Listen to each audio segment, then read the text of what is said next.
I divorced my ex-husband when my daughter, Maria, was a tween. I got the house but was a stay-at-home mom, so I had trouble making ends meet. So I did lots of budgeting after I got a job in my field again. My ex didn't have this problem and could spoil her. He spoiled her rotten and it really affected our relationship.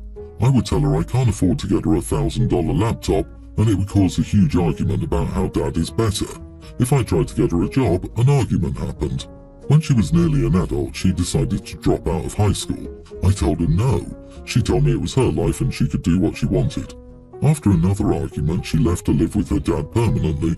I tried to contact her multiple times, but she told me I wasn't her mother anymore and to leave her alone. She's now 21 and her dad has gotten remarried and kicked her out. She called me and we met up.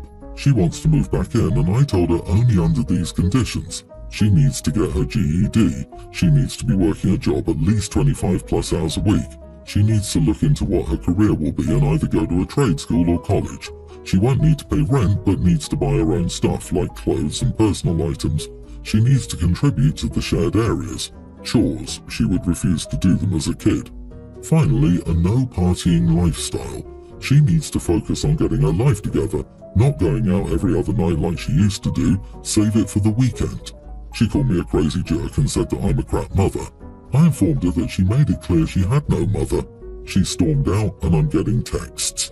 Am I the idiot for telling my daughter that she made it clear she has no mother and for having a long list of things she must do to move back in? Not the idiot. Those are completely reasonable requests. Beyond reasonable even. You wouldn't be out of line to ask for bills or contributions to household expenses. She's right, it's her life and she can live it how she wants. That means she needs to find a way to pay for it. She can't live off her parents for her whole life. It sounds like she was getting a free ride from dad and now that's gone, she's learning the hard way what actual adulting looks like. The partying lifestyle thing is the only one close to being aligned, but again, your house, your rules. It's entirely fair for you not to want your roommate coming home intoxicated at 2 AM every morning and being loud and disruptive. If she wants to go out every night, let her find her own place or roommates who are into that. I noticed that an apology isn't at the top of the list. Her dad spoiled her. Now he's off to other things. Her reaction to your requirement indicates that she doesn't want a relationship. She's looking to mooch off of you and make your life a nightmare again. Don't block her, but do ignore her texts. That kind of behavior doesn't deserve a response. This completely. The only reason she's back is because she's being kicked out. She doesn't want to rebuild a relationship with her mother. She's just been spoiled to the point where she can't cope independently and needs someone to pick up where her dad's left off. And I'm willing to bet dad only spoiled her so she'd give mom crap daily over little crap, which appears to have worked. Now dad's bored of it and wants to move on to his next thing without the burden of his bratty child that he knows full well will interfere with his new relationship. Correction. His new wife is not down with daddy's party girl. Daughter got shipped back to mommy because if not, then daddy ain't getting any. The daughter is 21 with no GED, job or future. She can figure out her living situation or abide by your very reasonable rules. She got her free ride as a kid and wasted it. Now it's time to join the real world. Good luck to her finding a better offer. Mini update. Thanks for your replies. The new wife hates her and has literally called her a waste of space. She clarified that she won't be in the home since she's a bad influence and a drain of money. I don't blame her for that opinion. Originally, I was going to help my son with his girlfriend Sammy, 19, for their wedding, giving them money because both work at a restaurant for minimum wage. So far, my relationship with Sammy has been okay, but I notice she has a habit of buying clothes outside of her means. I see her with those YSL bags and she wears Golden Goose sneakers. Wedding dress shopping was a nightmare when she insisted on a $10,000 dress while I went out with her mother and the bridesmaids. I asked her, doesn't that seem excessive for the small wedding you're having? And she said she could afford the dress she wanted since I was paying for the wedding. Her getting a $10,000 dress defeats my whole purpose of paying for the wedding because I didn't want my son to be in a boatload of debt. It started as an argument with her mother about how her daughter is a princess, and I said no, her daughter works at Chili's and doesn't even have a high school education, while my son has been taking classes at community college, so he doesn't take out a dreaded student loan. I also pay for that.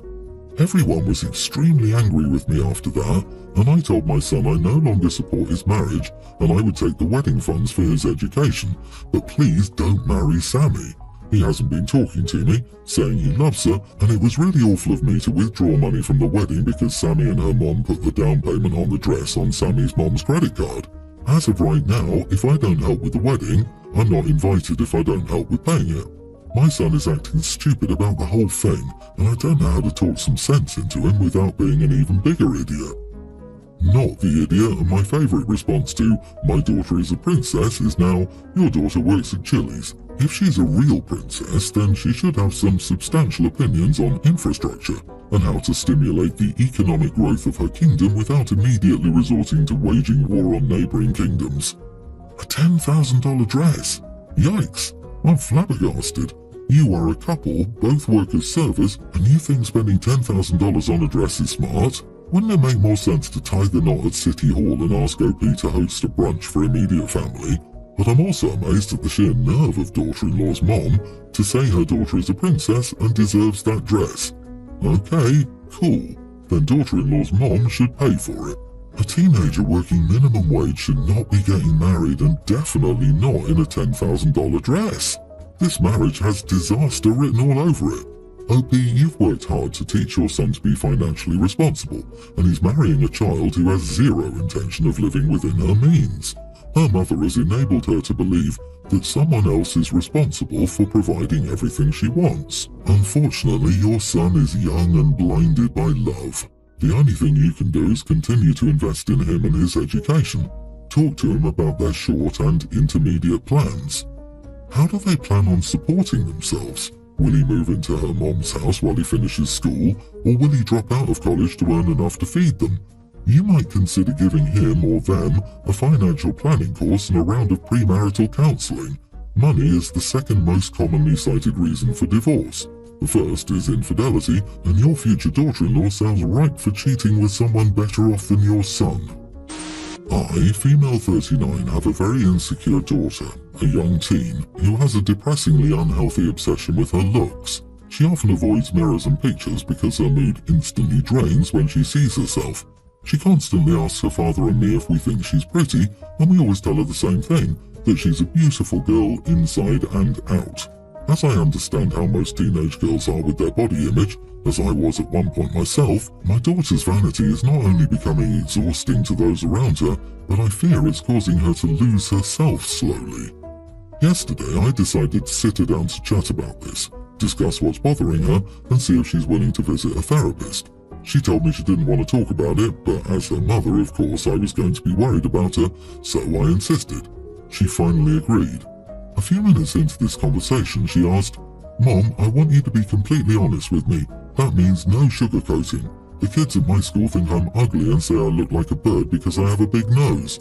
Do you really think I'm beautiful, or are you just lying?" I'm an honest person, so I gave her the most honest answer I had. I told her she was average looking like most people in the world are, and that having an average appearance is not so bad. She immediately got up, left without saying a word, and just went into her room for the rest of the night. Today she's been cold and distant, and I think I upset her, which wasn't my intention at all. Am I the idiot? Of course you are the idiot. I'm an honest person is a weird reason to sit a child down and essentially confirm, in her mind, that you're a liar and she's as ugly as the other kids say she is. Look, this isn't one of your girlfriends asking you for your honest opinion on whether she could be a supermodel. It's not even your kid asking if you think he's smart enough to get into Yale. This is your child asking if you think she's beautiful while she's being bullied for being ugly to the point where she can't look in a mirror. Mom, am I pretty? Sweetie, you're average like most of the ugly people of the world are. Help, my daughter won't talk to me. Why? Info, what are you going to do now that you know she's being bullied? Bullied so badly that she literally avoids mirrors and is clearly depressed. Considering OP just confirmed in her daughter's mind everything the bullies have been saying, I'm not sure she should do anything else. She thought this was helping. I'm scared to find out what else she should do under the guise of helping. I feel bad for this poor girl because, in her eyes, her mom has been lying to her and is now one of the bullies. Every kid should be beautiful in their parents' eyes, as they deserve to know it daily. I got called ugly all through high school. I don't know how I would feel if my mom called my response vanity. I used to look in mirrors and try to figure out how I could be less ugly. I still think I'm ugly, It's not vanity, it's distressing. Don't know what I would have done if my mom called me average. Maybe never leave the house again. What is it with parents thinking it's okay to tell their kids they're not attractive? We all know how many relatives exaggerate how brilliant and charming and attractive we are. We take it with a pinch of salt. But if we ask, we're asking because we know we'll get that answer. We need affirmation. You know she's insecure, so why make her more insecure? You're not a therapist. Don't try to be. Be a mum. I, 56 female, have twin daughters, Ava and Susie, 25, with my husband, 57. Ava and Susie have always been complete opposites, but they were best friends just before they moved away for college. Ava got into one of the best schools in the country and moved across the country for it, and Susie got into a good school but not as great as the one Ava got into. And this is where the problems began. Susie started making digs at Ava and making jokes that the college only accepted her for diversity reasons. Ava wouldn't let Susie say mean things about her without fighting back, so it was an entire summer of fighting and hostility in our household, no matter what my husband and I did to try to solve it. Susie's situation at college wasn't great. She got into hard sugar in college and was expelled in her second year for doing them on campus. She had to move back home and go to rehab. Rehab failed a lot of times, but we didn't give up on her. Ava would return home several times a year to see and support her sister.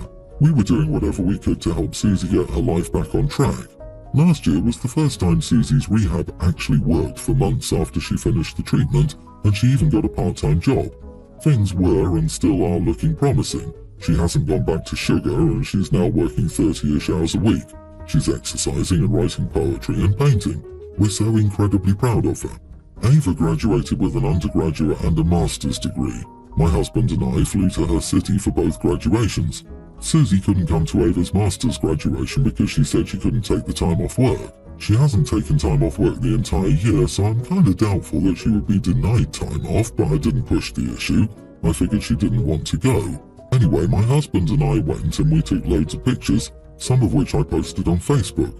A lot of my friends and family were commenting on the post, congratulating Ava and wishing her well. I got a call from Susie about 30 minutes after I posted it, asking if I could delete it. I asked her why and she couldn't initially give me a reason. I said I'm not deleting it without a good reason since all I did was post about Ava's graduation. She said if I keep posting about Ava's achievements and none of hers, she's going to look like a failure to everyone and they're all going to wonder why Ava has done so well in life and she hasn't. I said I don't post about her because she doesn't ever want me to. I once wanted to post the very first big canvas she painted on Facebook, and she asked me not to because she thought it wasn't something good enough to post or be proud of in comparison to what other people her age are achieving. I always try to assure her that we're proud of her, and how far she's come is something she should also be proud of herself for, but she still doesn't ever want me to post anything about her on Facebook, so I don't. I told Susie that her feelings are valid, but Ava deserves to be celebrated, and that maybe she can talk about her feelings about this whole thing with her therapist, and find a way to cope, because living like this isn't fair to either of them. I said I wanted to post about her achievements too, and how proud I am of her, but she won't let me, and that doesn't mean I shouldn't do it for Ava either. I was going to ask Ava whether she minds if I take it down, but honestly, I think Susie needs to deal with this problem with her therapist instead of forbidding us to celebrate Ava on social media. I don't want her to continue living like this, and I don't think my conceding this time will be helpful to either of my daughters in the long run. Susie said it shouldn't be this hard for me to do something so minor that it would make her feel better. I don't know if I'm being completely awful or if I have it right. Am I the idiot? Not the idiot, you did nothing wrong. Susie can't have it both ways. She can't tell you that she doesn't want you to post things about her and then wonder if not posting things will make her look like a loser. Taking the pictures down would not make Susie feel better. Her unhappiness is far deeper and self-related. This is so important. Susie is externalizing her pain. She's projecting it onto you and something you did rather than accepting that it's about her and how she feels about herself and her life. Minimizing Ava's accomplishments to make Susie feel better is not a good solution. Making someone else look smaller so you can feel bigger is never the right answer. Susie needs to work on accepting where she's at in life. I wouldn't even talk to Ava about taking it down. Why hurt Ava's feelings because Susie is jealous? Even if Susie regrets her life choices, she still has to own them. Taking responsibility is part of rehab. for gosh sake. Also, two different people, two different approaches. They've outgrown the need to be treated equally. This is not a competition. I, 29 female, am hosting Thanksgiving this year at my house. I have 3 young children, a young grammar schooler, a preschooler and a toddler. My husband and I make good money and have some valuables around our home. My younger sister, 21, has a boyfriend, Todd, who she's been with for, I think, about 2 years. They have a baby together. Todd is a felon. He has burglary charges, along with petty theft. He's also just a sketchy dude. When they were staying with my parents, a few of my mom's jewelry pieces went missing, along with $40 from my father's wallet. This was when they first got together. For Thanksgiving, I told my sister Todd couldn't come. She got super mad and said that it wasn't fair. They had a child together. He was basically family and he'd be coming with her. I told her he wouldn't be, he was a sketchy dude, and I didn't want him in my home and around my children. I reminded her of my parents' home incident. She said that was a while ago and denied it being him, then said I was being a judgmental witch and stereotyping him because of his record. Then later I got a call from my mom, of all people, taking my baby sister's side, saying I should be friendly for the holidays. Am I the idiot? The older I get, the less I care about possibly offending someone who has already shown to make poor choices repeatedly. Your sister falls into this category. It's your house, your kids. You get to choose who you invite over. Period. You're not the idiot. You should absolutely set boundaries and stick to them. He's your family, except he's not. He's not even your sister's family. He's her boyfriend, not her husband or even her fiancé. Sure, they have a kid together, but parents of both genders abandon and neglect their kids and are sketchy people. That means literally nothing. He's been dating your sister for 2 years, has actively stolen from your family, and has a recorded criminal record for doing the same thing he did to your family to other people and getting caught, convicted, and serving time for it. How many other people do you think it's likely he's done the exact same thing to? He either wasn't caught or they didn't report because of family. Family is family isn't an excuse to let crafty behavior slide, especially when the person in question isn't even family by marriage or blood. I disagree. They've been together for 2 years, lived together and have a kid. Just because they haven't got married doesn't mean crap. He hasn't abandoned his child, has he? Whether you like it or not, he is family. OP, asking your sister to come without her partner and the father of her child for a holiday puts her between a rock and a hard spot. It effectively says he can't come to any of your extended family gatherings, so she'll separate further from her family, justifiably, or cause unnecessary conflict in her home.